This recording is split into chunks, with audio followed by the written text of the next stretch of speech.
Please, feel free to leave whenever you want. Certainly didn't have to come here.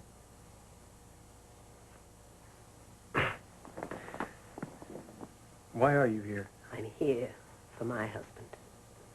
For you, too, if you'd like me to be, but it's certainly secondary in my mind. Well, at least you're honest. Look, the truth is, I really know very little about you. And what I do know is not particularly good. Now, that's my first impression. I'd be more than willing to alter it. If you'd like to say something, I'll meet it with an open mind. No, don't alter a thing. Just feel free to believe whatever you want. Even if it's inaccurate and unflattering. Does it really matter? Yes, it matters. It matters very much to my husband what you think of him. And he's entitled to a little more consideration than you've been giving him. Well, not from where I sit. Look, John is a good man, and he's trying with all his might to reach out to you. Look, might as well tell you right now to save the testimonials, okay? Why don't you just tell your husband to stop spinning his wheels about this? He has a sense of responsibility to you that is not going to alter. That's his way. Well, it's too little and it's too late. Look, I'm a grown man now. What difference is this whole thing going to make? And I told him that. You have very little sense of fair play.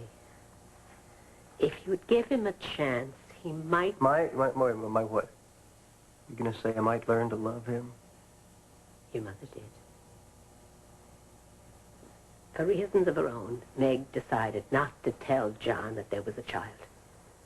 Now, how can you blame a man for something that he knew nothing of? How can you blame my mother? Is that what you were going to get at? I'm not dealing in guilt here. I'm trying to point out to you, man, that John had no way of acting on information that your mother decided not to give him. What difference would it make if she did tell him? I asked him if he loved her. He said he didn't. So what do you think, he was going to divorce you? So why would she bother to tell him, huh? There really is very little way of knowing what he would have done and what would have happened, except that your life would have been different. Because I know John, there's no way that he could stand by and watch a woman and his child suffer for his mistake. Is that what I am? A mistake? Look, John is trying with everything that he has to make this thing right for you. And if you won't allow him to do it, then I'm afraid it's your problem.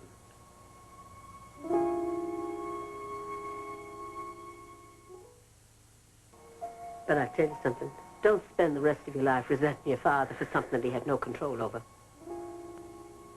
John has his faults, no doubt, don't we all? But I'll tell you, you'll walk this planet far and wide before you'll find a man who cares more. Your mother seemed to know that. That's why she wouldn't go to her grave without telling him that there was a son.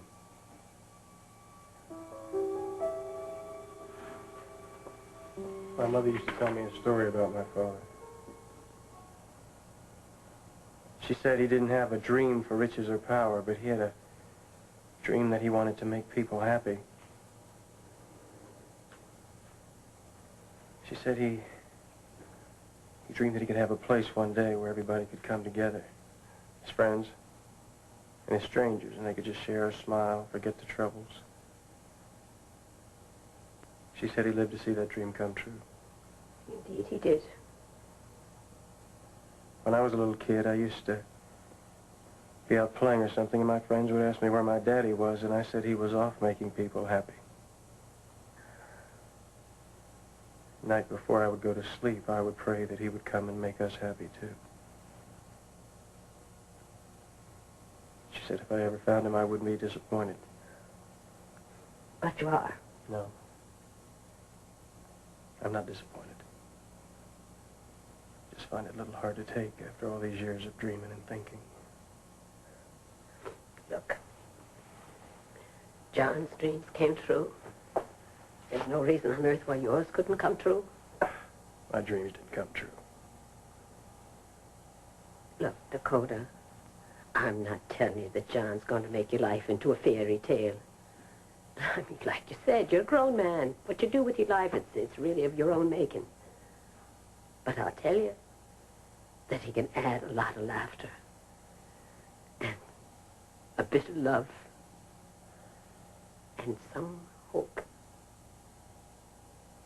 And maybe even the two of you could share a dream or two. I am sorry for the way that I talked to him. Would you be willing to tell that to him? Okay.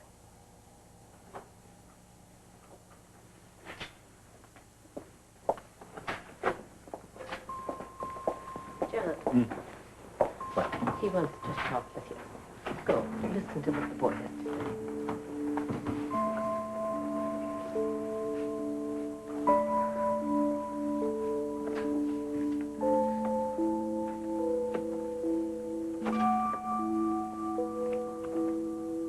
My wife says, you got something to say to me?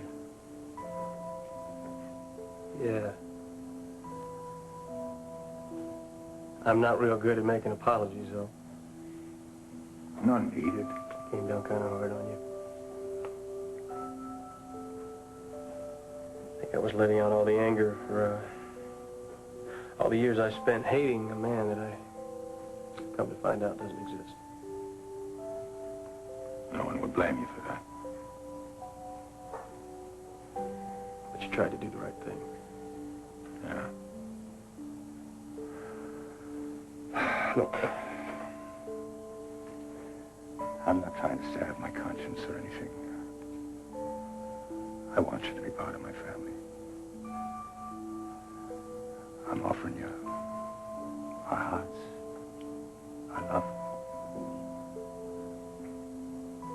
That's a hell of an offer.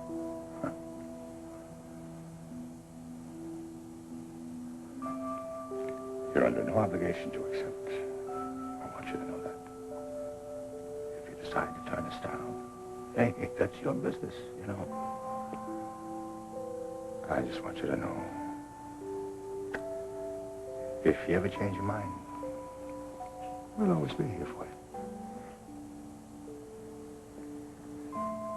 I guess I would be a fool to turn down an offer that big, wouldn't I?